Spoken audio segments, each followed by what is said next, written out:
बिस्मिल्लाहिर्रहमानिर्रहीम। आज हम ओ लेवल अकाउंटिंग जिसका कोड है 7707 उसका मई जून 2018 का पेपर 2 हम करेंगे। तो मई जून 2018 का पेपर 2 और पेपर 2 के अंदर आज हम क्वेश्चन करेंगे। Question number 5, question number 1 to 4 अगर आप कराचीज एकेडमी के यूट्यूब चैनल पर जाएं तो उसकी प्लेलिस्ट पे देखें आप जाके, आपको मई जून 2018 का फ़ोल्डर मिलेगा। उस मई जून 2018 के फ़ोल्डर में आप अगर जाकर देखें तो आपको उसके अंदर ये तमाम चीज़ें जो हैं मिल जाएंगी। तो हम क्वेश्चन नंबर 5 शुरू करते हैं। क्वेश्चन नंबर 5 ये कहता है Boris is in business as a sole trader, कि बोरिस जो है अपना बिज़नेस चलाता है एज ए सोल ट्रेडर। आपको 3 किस्म की होती हैं। तो आपको सोल ट्रेडर होता है, पार्टनर्स होते हैं, इसके अलावा आपकी लिमिटेड कंपनी होती है। तो ये सोल ट्रेडर की मकसद पोजीशन से जो है वो कंपनी चलाता है। तो following balances were extracted from his books on 30 अप्रैल 2018 को ये जो इसकी किताबें हैं उसके अंदर ये बैलेंसेस एक्सट्रैक्टेड हैं। ये असल में income statement and financial statement of financial position का जो सवाल है ये वो है, और इसके अंदर एडजस्टमेंट हमें दी जाती हैं, बैलेंसेस दिए हुए हैं। इस सवाल की टेक्निक सिर्फ एक होती है। एक तो आपको इसकी प्रैक्टिस करनी पड़ेगी सवालों की। एडजस्टिंग एंट्रीज़ आपकी क्लैरिटी आपको होनी चाहिए कि उसके अंदर से बाइफर्केशन कैसे होगी।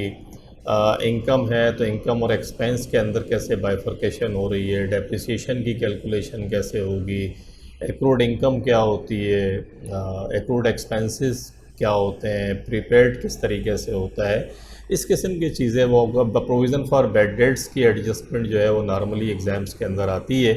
ये अगर आप जाके मेरे लेक्चर्स देखें जो मैंने पास्ट पेपर्स करवाए हैं तो उसके अंदर आपको क्वेश्चंस मिल जाएंगे। अगर उन्हीं क्वेश्चंस की एडजस्टमेंट को आप प्रैक्टिस करते रहें और आपकी समझ में भी आ जाएगा और आप उसको फ्यूचर के अंदर भी इंशाल्लाह एग्ज़ाम में भी करने के काबिल होंगे। और दूसरा कंसेप्ट इसका ये है कि आपको क्लैरिटी होनी चाहिए कि जो भी बैलेंसेस आपको दे रहा है, जो भी अकाउंट दे रहा है, उसकी नेचर क्या है। वो रेवेन्यू है, वो एक्सपेंस है, वो करंट एसेट्स है, वो नॉन करंट एसेट्स है, वो ऑनर्स इक्विटी है, वो एक्चुअली है क्या। तो अगर आपको ये पता चल जाएगा कि वो है क्या, उसकी जो कैटेगरी है वो क्या है, और एडजस्टमेंट आपको ढंग से आती हैं, तो इससे आसान सवाल कोई नहीं है। लेकिन अगर ये चीज़ें आपको नहीं आती तो इससे मुश्किल सवाल कोई नहीं है। तो लेट्स सी, इंशाल्लाह हम समझते हैं कि ये आसान है क्योंकि हमें ये सारे काम हमें करने आते हैं। अब इनको हम अप्लाई करते हैं। रेवेन्यू आपको पता है इनकम स्टेटमेंट का आइटम है, इनकम स्टेटमेंट में चला जाएगा। परचेजेस क्योंकि रेवेन्यू है, परचेजेस आपकी कॉस्ट है, ये भी इनकम स्टेटमेंट में जाएगी। रिटर्न्स इनवर्ड्स, कि जो माल आपके पास वापस आया तो वापस सेल्स रिटर्न है आपकी इनकम स्टेटमेंट के अंदर। रिटर्न आउटवर्ड्स, आपने कुछ माल वापस कर दिया, ये भी परचेजेस में से माइनस होगा। तो रिटर्न आउटवर्ड्स जो है वो आपकी इनकम स्टेटमेंट में। इन्वेंट्री ओपनिंग इन्वेंट्री है, इनकम स्टेटमेंट के अंदर चली जाएगी क्योंकि आप कॉस्ट ऑफ गुड्स सोल्ड जब बना रहे होंगे कॉस्ट ऑफ सेल्स, तो opening inventory plus purchases less कर दें, उसमें से परचेजेस आउटवर्ड्स माइनस कर दें। कैरिज अगर है तो उसको प्लस कर दें तो अवेलेबल फॉर सेल आ जाएगा। एंडिंग इन्वेंट्री माइनस कर दें, कॉस्ट ऑफ सेल्स आ जाएगी। तो ओपनिंग इसलिए यहाँ चली जाएगी। डिस्पोजल अकाउंट का डेबिट बैलेंस है, यानी कुछ माल आपने बेचा, ख़रीदो फरोख्त जिस आइटम की करते हैं, उसके अलावा कोई नॉन करंट एसेट्स वगैरह या कुछ चीज़ें आपने बेची, तो बेचने पे आपको नुकसान हो गया। अब जो नुकसान हुआ ये लॉस है, और ये लॉस जितने भी होते हैं, प्रॉफिट और लॉस, अदर इनकम, ये सब इनकम स्टेटमेंट में। तो ये भी, और ये डेबिट बैलेंस है, याद रखिएगा। 8% बैंक लोन है, 8% बैंक लोन 60,000 का है, और ये रीपेबल 31 जुलाई 2020 को होगा। लॉन्ग टर्म आपकी लाइबिलिटी है, तो लॉन्ग टर्म लाइबिलिटी या नॉन करंट लाइबिलिटी भी इसको कहते हैं। बैंक लोन इंटरेस्ट पेड, या इंटरेस्ट पे कर दिया, इनकम स्टेटमेंट के अंदर चला जाएगा। इसी का बैंक इंटरेस्ट पे कर दिया, बैंक आपका करंट एसेट्स है। डेबिट बैलेंस का मकसद क्या है कि आपके पैसे बैंक पर चाहिए, तो ये करंट एसेट्स होता है आपका। Income statement of financial position में चला जाएगा ये। और ये जो लॉन्ग टर्म लाइबिलिटी थी ये भी स्टेटमेंट ऑफ फाइनेंशियल पोजीशन में चली जाएगी। ट्रेड रिसीवेबल आपका एसेट्स है, स्टेटमेंट ऑफ फाइनेंशियल पोजीशन में चला जाएगा। ट्रेड पेएबल आपकी लाइबिलिटी है, स्टेटमेंट ऑफ फाइनेंशियल पोजीशन में चला जाएगा। Provision for doubtful dates Contra asset है, वो रकम जो एक्सपेक्टेड है आपको अपने कस्टमर से नहीं मिलेगी, स्टेटमेंट ऑफ फाइनेंशियल पोजीशन में चली जाएगी। प्रेमिसेस आपकी कॉस्ट है, बिल्डिंग है आपकी, और ये आपका एसेट है, नॉन करंट एसेट्स है, तो ये भी स्टेटमेंट ऑफ फाइनेंशियल पोजीशन में चला जाएगा। Computer equipment, non current assets, statement of financial position में चला जाएगा। Fixture and fitting, statement of financial position में चला जाएगा। प्रोविज़न, प्रोविज़न का मकसद क्या है कि प्रेमिसेस जो है इतनी इस्तेमाल हो गई। अगर प्रेमिसेस $1,00,000 की थी तो उसमें 64,000 का उसका डेप्रिसिएशन, अभी तक वो डेप्रिसिएट हो चुकी है। बिल्डिंग आपकी, कंप्यूटर इक्विपमेंट आपकी 40,000 की हैं, तो कंप्यूटर इक्विपमेंट 15,000 की अभी तक देखें ये डेप्रिशिएट हो गई है। फिक्सचर एंड इक्विपमेंट भी 4,500 की। कॉन्ट्रा एसेट्स है, तो ये कॉन्ट्रा एसेट्स भी किस में जाएगा, स्टेटमेंट ऑफ फाइनेंशियल पोजीशन के अंदर चला जाएगा। एडमिनिस्ट्रेटिव एक्सपेंसेस हैं, expense income statement. Carriage income statement में चला गया। ड्राइंग्स, ड्राइंग आपको पता है कैपिटल में से माइनस होती है, तो स्टेटमेंट कैपिटल क्योंकि स्टेटमेंट ऑफ फाइनेंशियल पोजीशन में चला जाएगा। कैपिटल भी कहाँ जाएगा, स्टेटमेंट ऑफ फाइनेंशियल पोजीशन में चला गया। Water and electricity income statement. Wages and salary income statement. Advertising expense income statement. Journal expenses income statement. Rent received income है, इनकम स्टेटमेंट। तो ये सबसे पहले तो देखें, जब ये सवाल आया तो आपके जहन में, जैसे मैंने अभी कर बताया कि इसमें कौन सा एक्सपेंस है, कौन सा रेवेन्यू है, कौन सा इनकम स्टेटमेंट में कौन सा जाएगा, balance sheet statement of financial position में कौन सा जाएगा। अगर ये कैटेगरी हो गई है तो पहली ज़िंदगी आपकी आसान हो गई। एडिशनल इन्फॉर्मेशन में आ जाएँ। एडिशनल इन्फॉर्मेशन एट 30 अप्रैल 2018 क्या क्या दे रहा है। इन्वेंट्री, एंडिंग इन्वेंट्री की वैल्यू उसने डायरेक्ट आपको दे दी, तो एंडिंग इन्वेंट्री आपको पता है इनकम स्टेटमेंट के अंदर भी जाती है, और स्टेटमेंट एसेट भी है आपका, तो इनकम स्टेटमेंट और स्टेटमेंट ऑफ फाइनेंशियल पोजीशन दोनों में जाएगी। A purchase of goods $4,000 had been omitted from the books से ये ओमिट हो गई थी। The purchase was $1,000 by cheque and $3,000 on credit, कि 4,000 का माल आपने ख़रीदा, लेकिन ये किताबों में रिकॉर्ड नहीं हो सका, जिसमें परचेज जो थी $1,000 आपने चेक के थ्रू पेमेंट करी थी और $3,000 जो है वो क्रेडिट था। यानी अकाउंट्स परचेजेस को डेबिट कर दें 4,000 से, कैश क्रेडिट कर दें, बैंक क्रेडिट कर दें कितने से, 1,000 से, और अकाउंट्स पेएबल क्रेडिट कर दें 3,000 से। तो ये ऊपर जो बैलेंसेस दिए हुए हैं ना उसमें प्लस कर देंगे। इससे परचेजेस ऊपर दी हुई है, परचेजेस में ये 4,000 प्लस हो जाएंगे। देखें ये परचेजेस दी हुई है ना आपको,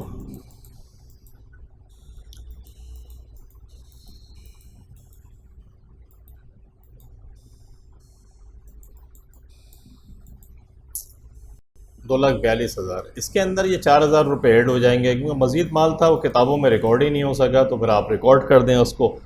आगे आ जाएं। The carriage includes 2,500 for collecting purchases, कि जो कैरेज इंक्लूड आपको नजर आ रहा है, कैरेज के अंदर $2,500 परचेजेस को लाने में लगे। The reminder was for carrying goods to customer premises, बाकी जो कस्टमर प्रेमिसेस जो जिन लोगों ने माल ख़रीदा उन तक जो आप लेकर गए गाड़ी में, तो उस गाड़ी का किराया जो आपने दिया वो उससे रिलेट करता है। 2,500 जो हैं परचेजेस के हैं।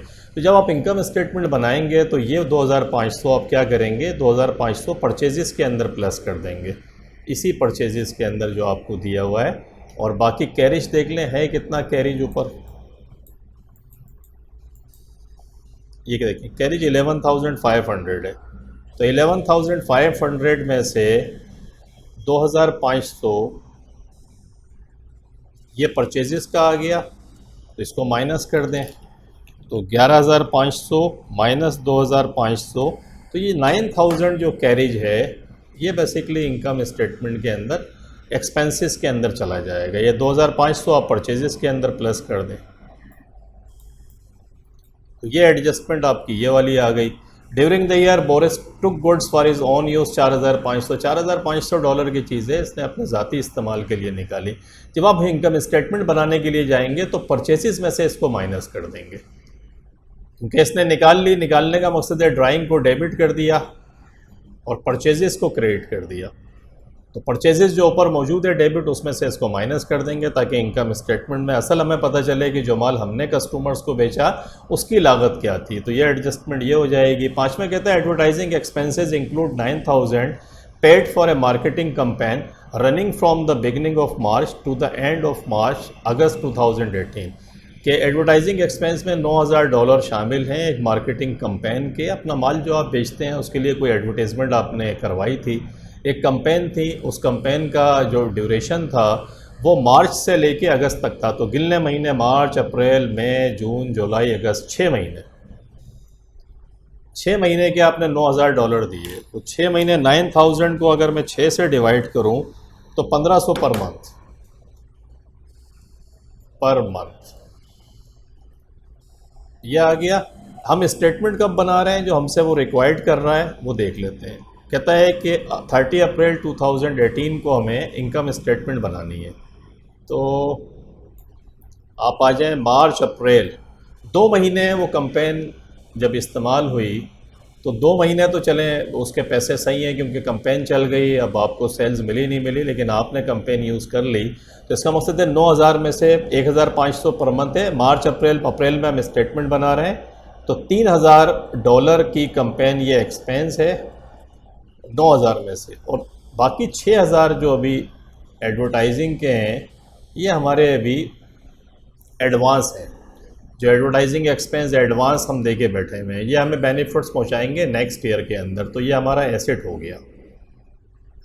तो अगर आप एडवर्टाइजिंग ऊपर जाएं, देखें वहाँ एडवर्टाइजिंग कितना दिया हुआ है, तो ये एडवर्टाइजिंग देखें 24,000 है। 24,000 में से 6,000 आप माइनस कर दें, ये जो 18,000 आपको नज़र आ रहे हैं, ये 18,000 असल में एक्सपेंसेस हैं जो इनकम स्टेटमेंट में जाएंगे। ये 6,000 जो एडवर्टाइजिंग है एडवांस में आपने दिया हुआ है, तो ये कहाँ चला जाएगा, ये स्टेटमेंट ऑफ फाइनेंशियल पोजीशन में, क्योंकि ये आपका एसेट है। अब देखें ये एडजस्टमेंट है कि आपको एक्सपेंस और एसेट का फ़र्क पता होना चाहिए। एडवर्टाइजिंग की उसने आपको डिटेल दी थी, डिटेल दे के आपने हिसाब लगाया तो आपको पता चला कि 6,000 रुपये की मार्केटिंग कैंपेन जो नेक्स्ट ईयर में होगी, या हम एडवांस में पेमेंट कर चुके हैं। तो एडवांस में अगर पेमेंट कर चुके हैं और उसका बेनिफिट आपको मिलेगा तो वो आपका करंट एसेट है।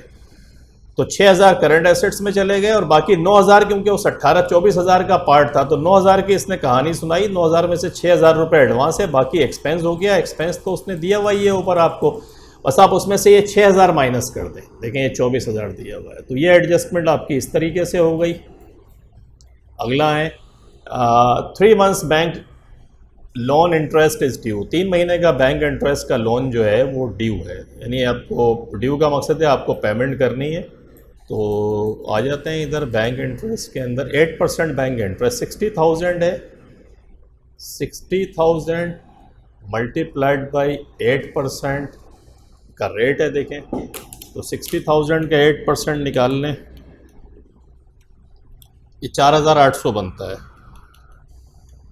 आप भी निकाल लें कैलकुलेटर पे, 4,800। ये पूरे साल के हैं।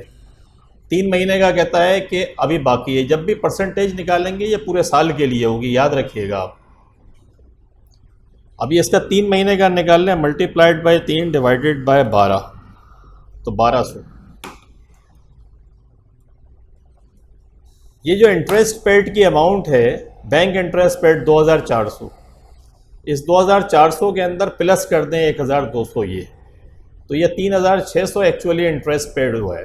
और ये 1,200 रुपये इनकम स्टेटमेंट के अंदर भी जाएगा, क्योंकि इंटरेस्ट ये एक्रू है, यानी आप ये इंटरेस्ट आप पर हो तो गया है, आपने पे नहीं करा, तो ये 1,200 रुपये लाइबिलिटी बन के स्टेटमेंट ऑफ फाइनेंशियल पोजीशन में जाएंगे, और ये इंटरेस्ट के अंदर जमा होकर 3,600 हो जाएगा। तो ये आप जहन में रखें अपने, ये एडजस्टमेंट भी आपने कर ली। आगे आ जाएं, depreciation is charge as follows. Depreciation charge कैसे होगा, premises at the rate of 2% per annum using the straight line method. Straight line method का फार्मूला क्या होता है, cost minus residual value divided by useful life. यहाँ useful life हमें दी हुई नहीं है, कॉस्ट हमें दे रहा है। हमेशा याद रखें स्ट्रेट लाइन की परसेंटेज हमेशा कॉस्ट पर लगाइएगा। कॉस्ट देख लेते हैं प्रीमिसेस की कितनी है। प्रीमिसेस की कॉस्ट जो है वो 1 लाख है। अब ये 1 लाख प्रीमिसेस की कॉस्ट है और इसकी परसेंटेज 2% है, तो यहाँ निकाल लें 1,00,000 प्रीमिसेस 1,00,000 मल्टीप्लाइड बाई 2%, तो 1,00,000 का 2% कितना आ गया 2,000। ये डेप्रिसिएशन है करंट ईयर का। करंट ईयर का डेप्रिसिएशन ये है, और ऑलरेडी डेप्रिसिएशन कितना था वो यहां से आपको मिल जाएगा।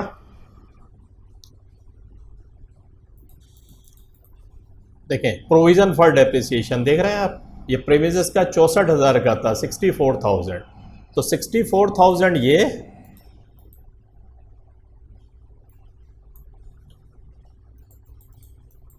ये इसमें प्लस कर लें 64,000, तो ये टोटल 66,000 ये प्रोविज़न फॉर डेप्रिसिएशन है जो स्टेटमेंट ऑफ फाइनेंशियल पोजीशन के अंदर आपका चला जाएगा। तो डेप्रिसिएशन का अमाउंट यहाँ तक हो गया, और ये जो 66,000 हैं ये प्रोविज़न फॉर डेप्रिसिएशन, ये आपके इस तरीके से निकल गए। आगे आए, आगे कहता है computer equipment at the rate of 20% पर annum using the diminishing reducing balance. Reducing balance method क्या होता है? डिमिनिशिंग बैलेंस मेथड कि बुक वैल्यू के ऊपर अप्लाई करते हैं। बुक वैल्यू क्या होती है कि कॉस्ट में से अगर आप एक्यूमुलेटेड डेप्रिसिएशन जो अपना वो इस्तेमाल हो चुका है उसको माइनस कर दें तो बुक वैल्यू आ जाएगी, उसके ऊपर ये परसेंटेज अप्लाई करें। तो हम आते हैं कंप्यूटर इक्विपमेंट की तरफ। आप सवाल में देखें अपने पास कंप्यूटर इक्विपमेंट है कितनी? कंप्यूटर इक्विपमेंट है जनाब आपके पास 40,000 की, देख रहे हैं आप, और अभी तक कितना निकल 15,000 का इस्तेमाल कर चुके हैं। तो 40,000 में से अगर आप 15,000 को माइनस कर दें तो 40 में से 15 माइनस करें,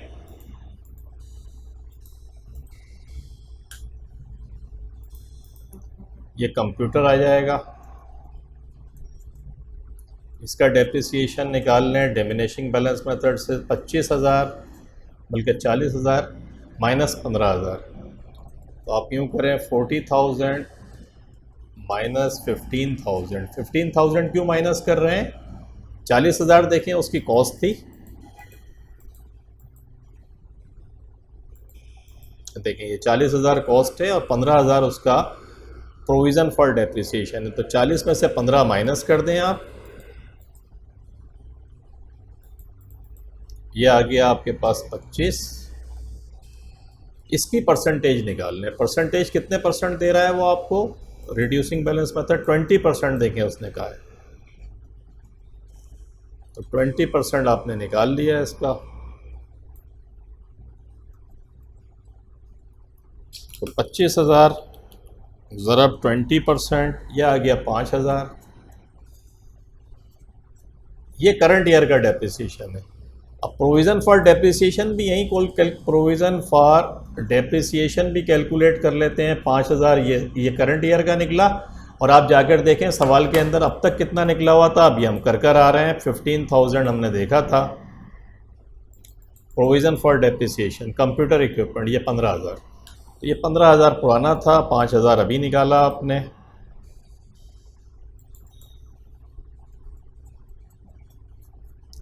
ये 20,000, ये आपको काम आएगा स्टेटमेंट ऑफ फाइनेंशियल पोजीशन।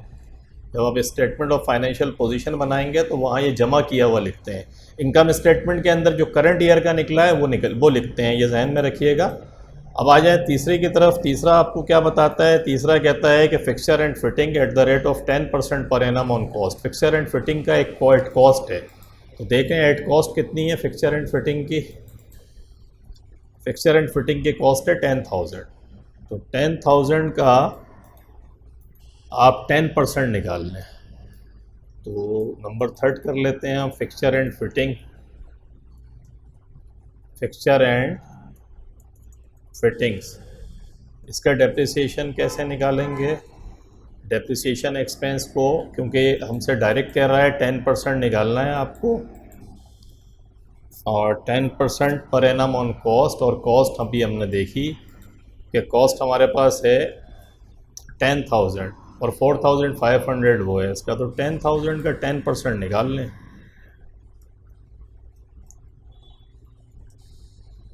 ये 1000 आ जाएगा। तो 10,000 का 10% निकाला 1000, और उसके बाद प्रोविज़न फॉर डेप्रिसिएशंस निकाल लें। 1000 ये करंट ईयर का है, और 4500 पहले निकला हुआ था ऊपर।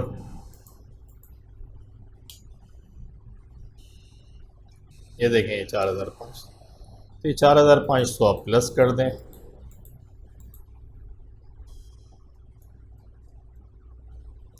ये 5500 प्रोविज़न फॉर डेप्रिसिएशन। तो ये एडजस्टमेंट आपकी ये हो गई डेप्रिसिएशन की। डेप्रिसिएशन के एडजस्टमेंट होने के बाद आगे आ जाएं। आगे क्या कहता है आपसे? आगे कहता है trade receivable include a debt of 2500 which was considered irrecoverable, कि 2400 का जो डेट है, जो पैसा लेना था हमें कस्टमर से, वो इर्रिकवरेबल हो गया। इर्रिकवरेबल होने का मकसद क्या होता है? इर्रिकवरेबल होने का मकसद है इनकम स्टेटमेंट को डेबिट कर दें, बल्कि सॉरी, आप ये भी कर सकते हैं डायरेक्ट के इर्रिकवरेबल डेट्स को इनकम स्टेटमेंट को डेबिट करें और अकाउंट रिसीवेबल को क्या कर दें? स्प्रेड क्रेडिट कर दें 2400 से। और इसको बैड डेट्स के अंदर भी ले जा सकते हैं कि आप इनकम स्टेटमेंट के बजाय आप बैड डेट्स एक्सपेंस डायरेक्ट कर दें, तो बैड डेट्स एक्सपेंस को डेबिट कर दें, या इर्रिकवरेबल डेट्स को डेबिट कर दें और अकाउंट रिसीवेबल को क्रेडिट कर दें। सबसे पहला काम आप ये करें, जब भी इर्रिकवरेबल डेट्स वो आपको दे तो उसके एंट्री पास कर लें। जो बैड डेट्स एक्सपेंस नज़र आ रहा है आपको, इर्रिकवरेबल डेट्स नज़र आ रहा है, ये इनकम स्टेटमेंट के अंदर हम लेकर जाएंगे और ये अकाउंट रिसीवेबल, ये पैसा हमें मिलेगा ही नहीं। सेकेंड काम आप ये करें, आगे कहता है the provision for doubtful debts at 4% to be maintained, कि प्रोविज़न जो बाकी का रिसीवेबल बचा है उसका 4% मेंटेन करेंगे। तो फौरी तौर पे आप जाएं अपने पास, देखें ट्रेड रिसीवेबल ये दे कितना रहा है आपको। तो देखें ये ट्रेड रिसीवेबल इसने आपको दिया है 37,400, ये फिगर देख रहे हैं। तो आप 37,400 में से 37,400 में से सबसे पहले 2400 माइनस करें, ताकि आपके पास ट्रेड रिसीवेबल की फिगर आए। तो 37,400 माइनस 2400, तो 35,000, ये आपके पास ट्रेड रिसीवेबल का अमाउंट है। अब provision for debts, doubtful debts कैसे निकालेंगे? इस 35,000 के ऊपर ये परसेंटेज अप्लाई करें। कितनी परसेंटेज है? 4%। तो ये 35,000 का 4% निकाल लें, ये 1,400 आता है। ये 1,400 actually statement of financial position में जाना चाहिए कि इतना 35,000 का इतने परसेंट एक्सपेक्टेड है, इस साल की पॉलिसी के हिसाब से नहीं मिलेगा। लेकिन इसमें एक और ट्विस्ट है, और वो ट्विस्ट क्या है कि आप ये देखेंगे प्रोविज़न फॉर बैड डेट्स पहले कुछ पड़ा हुआ है यहाँ पे, तो आपको लगेगा, आप सिर्फ चेक करेंगे प्रोविज़न फॉर डाउटफुल डेट्स ये दे रहा है 900 रुपये, देखें पहले से पड़े हुए हैं आपके पास किताबों के अंदर, और ये क्रेडिट बैलेंस है। अगर ना हो तो 900 का जो क्रेडिट बैलेंस आपके पास पहले से पड़ा हुआ है, 1400 रुपये अगर आपके पास आए, प्रोविज़न आपको रिक्वायर्ड है 900 ऑलरेडी इन बैलेंस 900 था, तो एक्चुअली आपको इस साल के लिए कितना चाहिए? $500 आपको चाहिए। $500 इनकम स्टेटमेंट के अंदर जाएगा। तो इनकम स्टेटमेंट में जाने वाली दो फिगर हैं, एक ये 1,500 जाएगा और एक ये 2,400 जाएगा। बैलेंस शीट में कौन सा जाएगा? स्टेटमेंट ऑफ फाइनेंशियल पोजीशन में ये फिगर चली जाएगी। तो ये कैटेगरी आपको क्लियर होनी चाहिए कि स्टेटमेंट ऑफ फाइनेंशियल पोजीशन में क्या रकम, कौन सी रकम जाएगी और इनकम स्टेटमेंट में कैसे जाएगी। तो ये जो एंट्रीज थी 8, ये हमने इनका पोस्टमार्टम कर लिया। अब हम देखते हैं, कहते हैं prepare income statement for the year ended 30 April 2018। Boris का इनकम स्टेटमेंट बनाएंगे। अब इनकम स्टेटमेंट बनाना आसान है हमारे लिए, क्योंकि वो तो फिर बाकी एक फॉर्मेट है जो आपको दिया होगा, वो हम देख लेते हैं।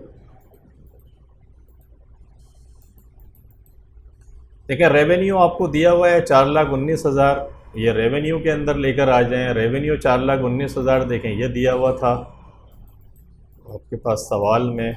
बाकी एडजस्टमेंट ये 4,19,000। ओपनिंग इन्वेंट्री आपको दी हुई थी 28,900, तो 28,900 की इन्वेंट्री आ गई। और इसमें से रिटर्न को माइनस करते हैं, रिटर्न इनवर्ड्स जो आपके पास आई हैं, रिटर्न इनवर्ड्स देखें 7,800 की दी है, इनकम स्टेटमेंट में बता के आ रहा हूँ आपको।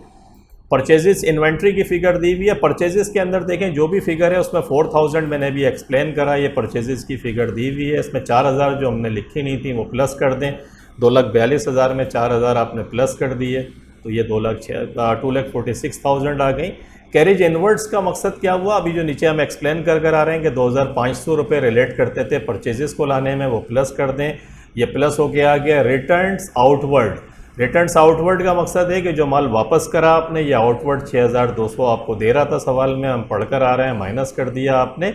और गुड्स ड्राइंग, ये ड्राइंग मैंने आपको बताया था जो बोरिस ने अपने ज़ाती इस्तेमाल के लिए निकाली थी, मैंने कहा था परचेजेस में से माइनस कर देंगे, देखें ये माइनस हो रही है, ये गुड्स अवेलेबल फॉर सेल्स आ गया। एंडिंग इन्वेंट्री अभी हम पढ़कर आ रहे हैं, उसने ये अमाउंट हमें दिया हुआ है एडजस्टमेंट के अंदर शुरू में, ये हमने यहाँ लिख दिया एडजस्टमेंट के अंदर से अमाउंट ला के, देखें 22,500, तो ये हमने माइनस करा। कॉस्ट ऑफ सेल्स आ गई हमारे पास, सेल्स में से कॉस्ट ऑफ सेल्स को माइनस किया हमने, तो हमारे पास क्या आ गया, ग्रॉस प्रॉफिट आ गया।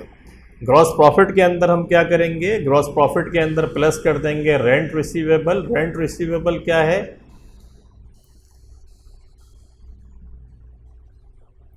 9,000।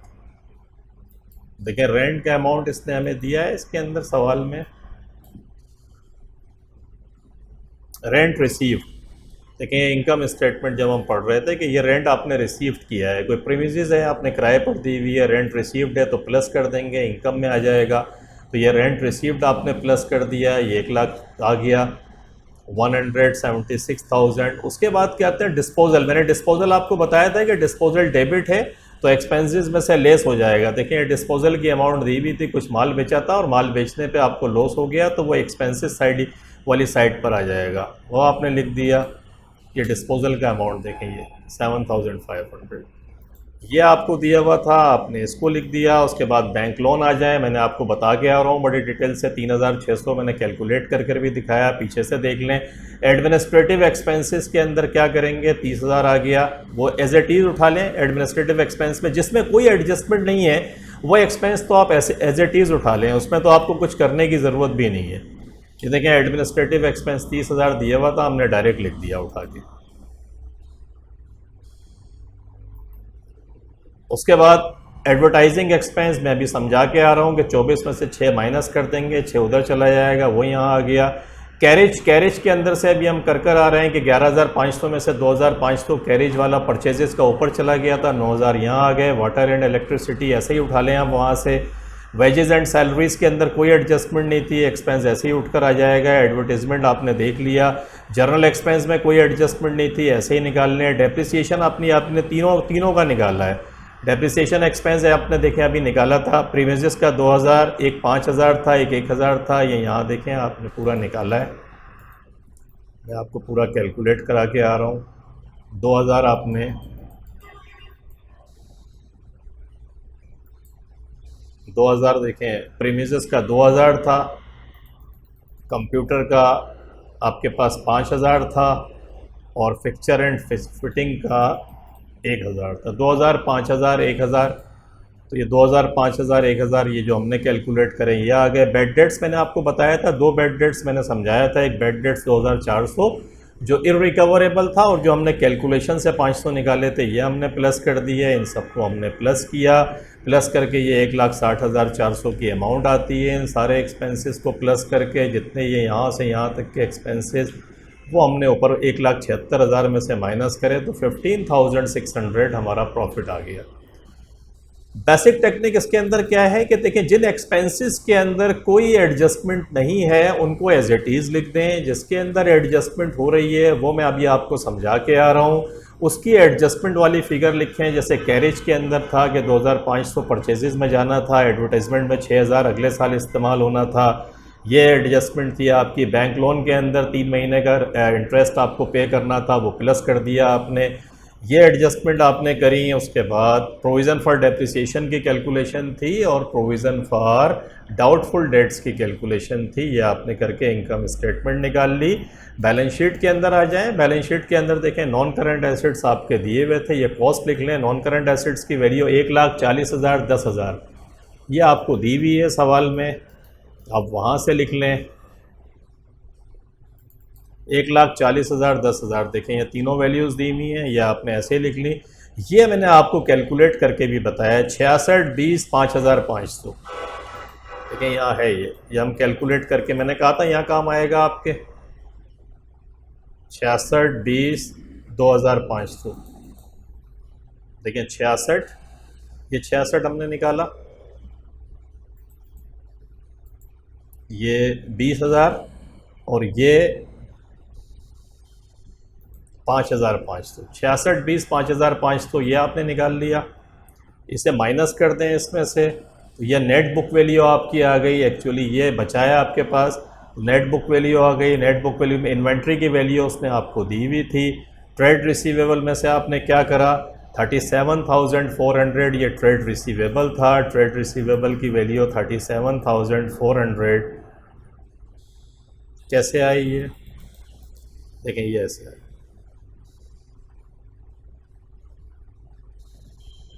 क्योंकि 35,000। अब कितना बचा आपके पास, ये 35, क्योंकि बाकी तो 37,400 था, 2,400 इरिकवरेबल डेट्स हो गया, तो 35,000 और उसमें से प्रोविज़न फॉर डाउटफुल डेट्स कितना माइनस करेंगे, 1,400। मैंने आपको बताया था अभी पूरी वर्किंग करके कि जो परसेंटेज से निकलेगा वो स्टेटमेंट ऑफ फाइनेंशियल पोजीशन में जाएगा, वो यहाँ आ गया आपके पास, यह आपने कर लिया। अदर रिसीवेबल में आपका बैंक था, बैंक आपका 4,000 डेबिट बैलेंस था, 1,000 रुपये आपने, वो जो 4,000 की एंट्री थी आपकी, बैंक का बैलेंस कितना था, देखें डेबिट बैलेंस है बैंक का 4,000 का, इसमें से 1,000 आपने चेक के थ्रू पेमेंट करी है। मैंने आपको नंबर 1 एंट्री में बताया था जब यहाँ समझा रहा था कि 1,000 बैंक में से माइनस कर देंगे और अकाउंट्स ट्रेड पेबल में से 3,000 माइनस करेंगे।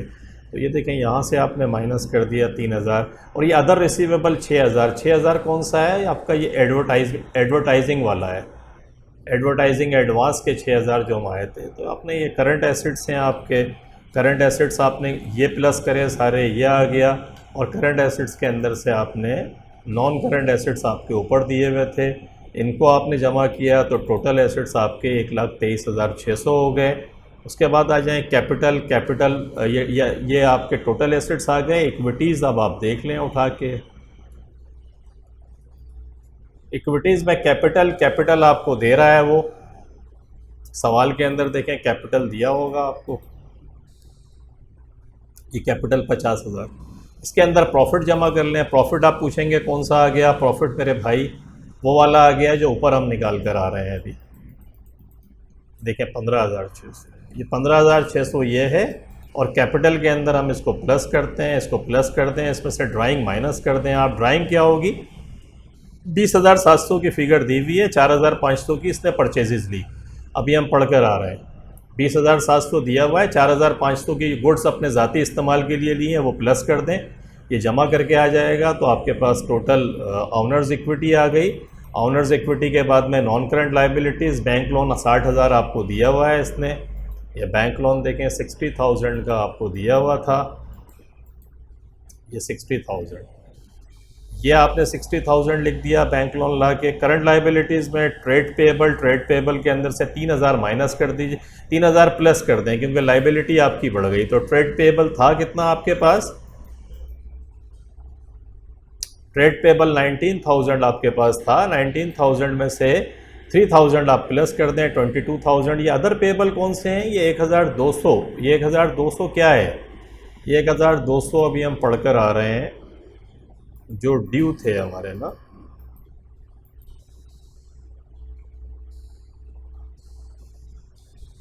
$1,200 जो अदर पेएबल हमारे थे, वो क्या थे हमारे,